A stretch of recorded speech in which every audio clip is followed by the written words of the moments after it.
Procreate brush settings can be overwhelming and be confusing. And one of the most confusing settings of all are the taper settings within the brushes panels. So if you are playing around with Procreate and you're like, what the heck does the brush taper settings do? How do I control them? How do I make them even show up and do anything useful in my art? You are in the right place. We are diving into how to use the taper settings within Procreate so that you can have more control over your brushes and your art in general. But before we get started, please hit that subscribe button. Keep coming back to Adventures with Art, where we love to talk about Procreate, art in general, and how to make money with your art, which is never a bad thing. All right, so let's dive in. The taper settings, like I said, they can be a little bit confusing. Also, it's important to note that not all brushes are heavily influenced by their taper settings. So you might have picked a brush and you're playing around with the taper settings and you're not really noticing a difference.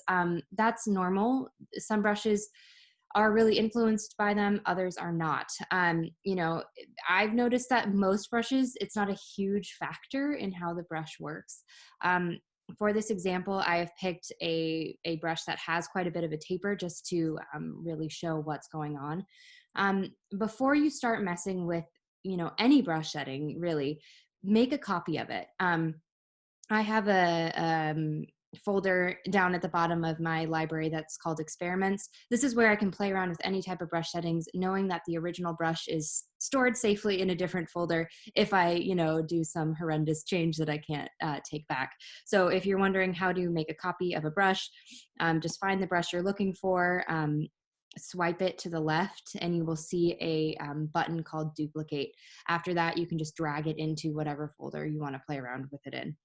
All right, so like I said, we're going to use this, calligraphy brush right here to play around with those taper settings. To open the brush settings, just click on the brush and you will notice brush settings show up. Here's the first thing we are going to do. This is the taper setting right here, but we are not going to go there first. We're going to go down to the Apple Pencil settings. As you can see here, we have a number of pressure options. These are actually really going to influence your taper. And if you're noticing that you're not getting a great result with your taper and like how you're playing around with the taper settings up here, it may be because your Apple Pencil settings are not where you need them to be. So I'll just kind of show you what happens here when I play around with these. So, as I move the size over, you can see at this example on the side of the screen there, that it really changes what goes on with the brush. And these are related to pressure, right? So as you push harder on your Apple Pencil, this is what you're going to find happens, okay? So these are all related to the amount of pressure that you put on your pencil. So for the purposes of taper, I like to, find some settings in here first that I like, because then that is going to be enhanced when we mess with our taper. So as you can see, this opacity is really important, because if I have no opacity, that taper is fully, opaque. It's as bold as it's going to be. As I move on over to max, it starts to fade out. So if you're really looking for a taper that has a nice gradient to it and fades out really nicely, you're going to want that opacity to max. Flow, as you can see, this just kind of impacts the size of your taper. So basically how it's going to flow the end of your stroke here. So for the purposes of this, I'm going to set them all to max just so we get the most dramatic effect. But again, pick whatever you are liking for your needs for your brush. Bleed, this one is a really interesting one. As you can see, when we have none, it's a longer line. The line kind of shortens up there and then kind of grows back a little bit more. That's just how much your stroke is going to bleed as you push down on your Apple Pencil. Now this last one is the smoothing. This one doesn't have a huge effect on this pen. Again, it will vary brush to brush. This impacts like how smooth your lines are, but this tends to be a very smooth brush in general, so it doesn't really have a huge effect. So anyways, for the purposes of this brush, I'm going to set all of these to max just so we can see how the taper works. All right, so once we've adjusted the Apple Pencil settings, let's move into the taper settings.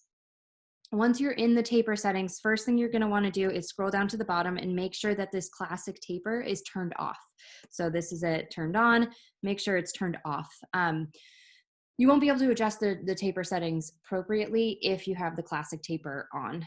It kind of overrides things. Next, what you're going to do is you're going to come up to the pressure taper.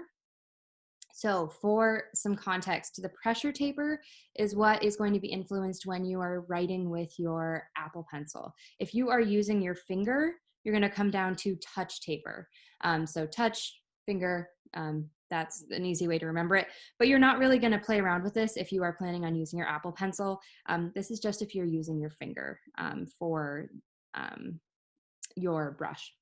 So first thing we're going to talk about is this little drawing of a pen up here. As you can see, there are these little sliders right here. What these do is they affect the beginning and the end of your taper. So the one on the far side, that affects the beginning of your taper when you like first start writing a line, and then the last one over here is the taper when you lift your pen up from the page or from your iPad, and that's the end taper. As you can see, when I move them, they move together. That's because I have these link tip sizes on. If I click that off, I can then move one at a time and the other one doesn't move. So let's say I want a big taper at the beginning and a small taper at the end. I can adjust those separately. Now let's talk about size. Here's the size slider. This is going to impact the size of your taper. If you want a more dramatic effect, you can go to max. If you don't want a big taper, you can leave it at none. Same with opacity. I'm going to set them to max for now. This is going to affect how opaque or transparent your taper is going to be. Pressure. This is going to affect how much pressure you need to have the appropriate taper. So, whether you want a max amount of pressure or whether you don't want your taper to be very much influenced by the amount of pressure you're putting on your Apple Pencil. Next, it's going to be the tip. So as you can see, as we move it over to the far end, this is going to be a blunt tip. So this is going to have, kind of more of a blunt taper, not really like a flowy, thin, streamline taper. As we go over here, it will be a sharp taper. So I'm going to set these all to max, and then we're going to take a look at what this has done. So if I drew a line, as you can see, very little taper. That's because I have it set to blunt. I also have the opacity set to max. So partly it's the brush, partly it's the taper. It's very opaque as I apply very little pressure. I have the pressure settings set to max, so it's going to be really influenced by how much pressure I put on that brush. And then as I lift up, there's very little taper there. So another thing you'll notice about the taper settings, which we haven't talked about yet, is the tip animation switch. When you have that turned on, it's going to apply the taper as you are painting for a more animated effect. If you have that switched off, it's going to apply the taper after you lift your Apple Pencil off of the canvas. Again, it can seem really subtle depending on the settings that you have chosen. So again, we'll run through these again. The size, that's going to affect the size of your taper. The opacity, that's going to affect whether it's really opaque or it's more translucent. Pressure, that's going to affect how much your taper responds to the pressure of your Apple Pencil. The tip is going to affect whether that taper is really sharp or it's really blunt. The tip animation, that's going to affect whether that taper is applied as you are writing and drawing or after the fact, after you lift up your Apple Pencil. And then up here, these sliders are going to affect the beginning and ends of your tapers when you're starting to draw or write and at the end of when you're drawing or writing. We also looked at the Apple Pencil settings.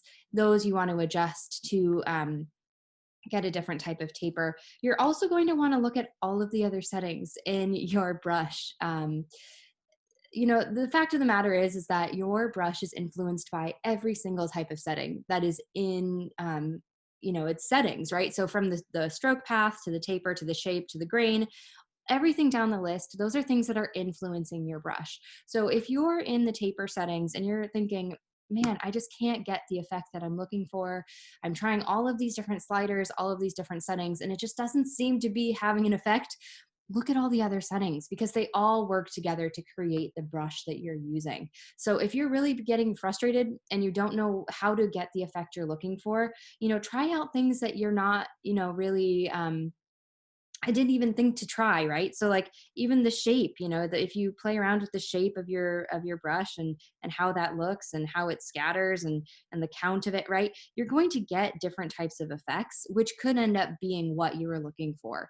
The taper deals specifically with the taper, but the size, the shape, the dynamics of the brush are going to influence how that taper actually functions. So make sure to play around with all of the different settings. And before you do so, like, as a reminder, like I said, make sure to make a copy of your brush so that when you're playing around with it, you're not worried that you're actually, messing up the original brush. But yeah, I know the taper settings can seem confusing. I hope that was helpful and that you now can feel empowered to play around with those taper settings and get your brushes how you want them to be for your art. All right, hit that subscribe button. I'll see you again at Adventures with Art.